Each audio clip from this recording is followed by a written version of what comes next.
এখানে আমরা আলু কিনছি মাঠে, নতুন আলু উঠেছে। আলুর কেজি কত করে এখানে দাদা? এই 3 টাকা।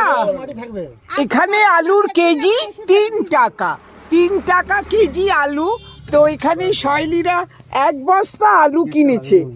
আচ্ছা দাদা, ও দাদা, 1 বস্তায় কত কেজি আছে? এটা মোটামুটি আপনার ধরুন প্রায় 52 থেকে 54 কিলো। 54 কেজি আলু আমাদের নেওয়া হয়েছে। ঠিক আছে, ওকে ওকে, থ্যাংক ইউ থ্যাংক ইউ। চলো আজকে সব আলুর দম, আলু ভাজা, আলুর চাট, আলুর চাটনি, চলো সব হবে। আলু চিপসও হবে। এই আলু এখন পচা একটাও বেরোবে না, একদম ভালো আলু। এমনি আলুর কেজি এখানে আলুর কেজি কত করে? 3 টাকা করে কেজি আলুর।